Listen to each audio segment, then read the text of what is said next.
Honorable Salasya, is what is being alleged correct? I don't know what he's talking about because I don't run my social media platforms. A tense exchange unfolded in Parliament on Tuesday when Mumias East MP Peter Salasya was accused of violating House rules by live streaming and recording himself during a Parliament session. National Assembly Majority Leader Kimani Ichung'wah raised the issue, accusing Salasya of filming inappropriate remarks in a bid to discredit the institution, as Parliament's proceedings are already broadcasted. Speaker Moses Wetangula pressed Salasya to clarify whether the allegations were true, warning that dishonesty could lead to an inquiry into his phone records or disciplinary action. The speaker's intervention intensified the situation, as Salasya denied responsibility, claiming he doesn't manage his social media accounts. So, Speaker, I've been carrying out my hand. Honorable Salasya, the issue is, are you live streaming the proceedings and making unpalatable comments along the way? Speaker, I don't know what the Mheshimiwa Ichung'wah is talking about. What I just wanted, I also have my own contribution. Honorable Salasya, be honorable, my dear young man.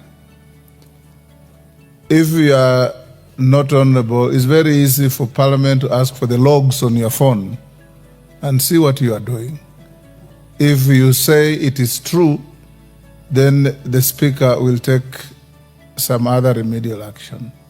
If you don't, it's a matter that can find your way to the Powers and Privileges Committee with unintended consequences. Why are you doing so? Maybe, Speaker, maybe I'll have to confirm with what he's talking about. Honorable Salasya, you know dishonesty is not a virtue. Speaker, I don't know what he's saying. Maybe I go and confirm what he's talking about, but I had also just raised my hand so that I can speak what I feel that I should speak. Order, Honorable Salasya. I believe when you are in the chamber, you are listening and following proceedings. Take your seat. You are listening and following proceedings. And what we are discussing this afternoon is a very serious matter. The independence of this House is an issue. The leadership of this House is an issue. And every member who has spoken here, you've listened, your seniors, your peers, have been very focused. Even members who have sat for a long time, you complain that you've been raising your hand. There are many, Lotte here has been sitting here since. We have Ferdinand Wanyonyi here, Amze, has been sitting here since. The issue is, were you streaming the proceedings live and making comments along the way? Comments that your colleagues are saying are unpalatable. And that is the issue that has been raised by the member for Kikuyu. Speaker, you've even forgotten to switch off your phone. It's still streaming, I'm told. Here.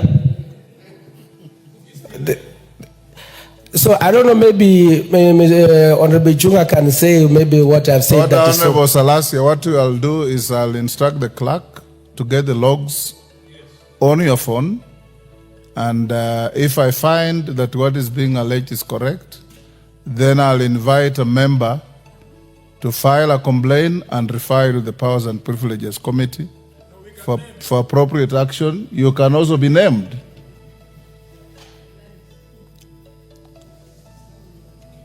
Yes, Wamumbi? Yes, okay.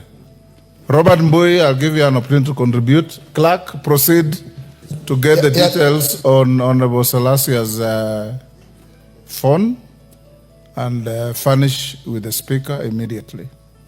Robert Mbui, proceed to contribute. Thank you, Mr. Speaker, for this opportunity.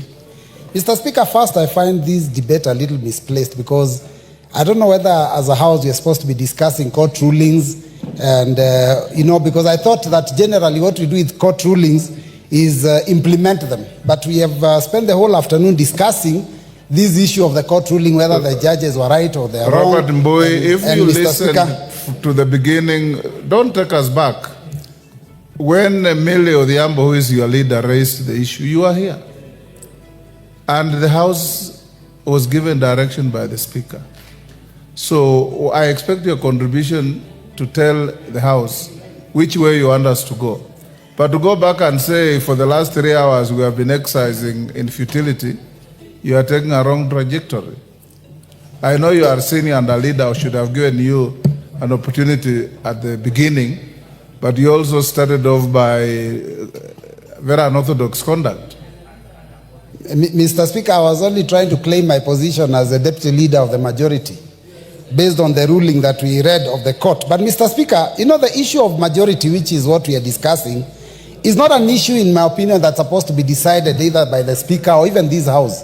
This is a decision that is made by Kenyans when they cast their ballots at the end of the last, at the elections. And Mr. Speaker, even the issue of that you are supposed to make a ruling or you are supposed to say who is majority or minority, Mr. Speaker, really what you are supposed to do is convey the information that has come from the, from the register of political parties when they indicate how many members are in each coalition. So, Mr. Speaker, I think that what is happening in Kenya now, Mr. Speaker, and why I think we are having this problem is because Parliament and politics in Kenya has become very indecent. Mr. Speaker, it's important that when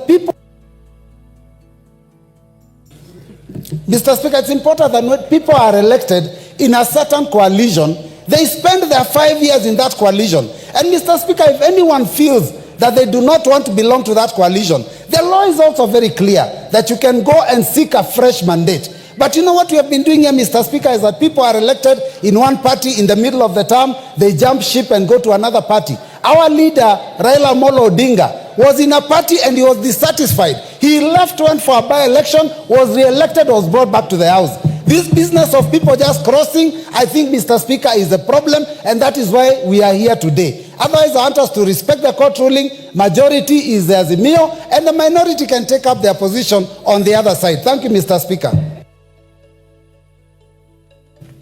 Thank you, Robert Mbui. Ferdinand Wanyonyi. The Speaker, thank you very much for the chance. I think I've sat here and Don't I've listened complain. Just go on. Contribution to everybody else. I think I should retreat to go to look at this, Mr. Speaker. I think the best thing is look at the coalition we had before election and after election. See which coalition has which numbers. And that if you have got the number, you don't be able to know who the members are. And given that, you can be able to, because as I see, we are late. We are Order, Women Rep Migori. Yeah. So Yes. we. Order. Yes, go on, Ferdinand. So what I was saying is that the Speaker, as you retreat, I think we need to look at the coalition. If it's Azimio, how many people are there? Because people have moved out, the others have come in. See how many, Kenya Kwanza, how many people are there to be able to know who the majority is. It's as simple as that, so I can be able to move forward. I raise my case. Thank you, Kimani. Thank you very much, Mr. Speaker. On the issue of whether the Speaker is supposed to belong to any particular political party, the law is very clear on every appointed and elective position that this country holds. And I've looked and there is nowhere that has a requirement. Where the law has required that a particular person belong or not to belong to a political party, the law has expressly said so. Honorable Speaker, studying this judgment, paragraph 493, just to read verbatim of this judgment, says, it will be remembered that our Constitution at Article 99 1C only singles out the Speaker as the ex-officio member of the National Assembly, unlike all the other members because of his special status. Honorable Speaker, the judges that were making this ruling not even bother to read what Article 99 1C of the Constitution says. If you read Article 99 1C of the Constitution and to read it verbatim, it says qualification and disqualification from election as members of Parliament. So one, unless disqualified under clause 2, a person is eligible for election as a member of parliament if the person A is a registered voter, B satisfies any education, moral and ethical requirements, C is nominated by a political party or is an independent candidate who is supported. And therefore, even the reference to that article of the Constitution that they purport to quote for this particular judgment, Honorable Speaker, is not what the law says. And therefore, the question we're asking ourselves, should the judiciary either interpret the law or make the law? Because even by them quoting a reference that completely unrelates to that particular judgment, creates an attempt to make a law, which they shouldn't do. Their work should be to interpret. My submissions, Honorable Speaker. Before I give the next, Honorable Salasya, I'm told you want to not to contribute because you are under quarantine on the issue raised. The clerk tells me you want to say something to that? Yeah, Mr. Speaker, I want to say that whatever Mheshimiwa Ichung'wah said, if I felt like maybe it was in bad intention, maybe I apologize. But Mr. Speaker, also, as we people... Order, Honorable Salasya. Were you recording? Because you say if, you know, it's like there's no remorse. If you are recording, it is not permitted by our standing orders. So if you did that, I want to guide you as a young member, and I want you to grow in your leadership. There is a lot of decency, and the Bible says the greatest word in human relations is one word called sorry.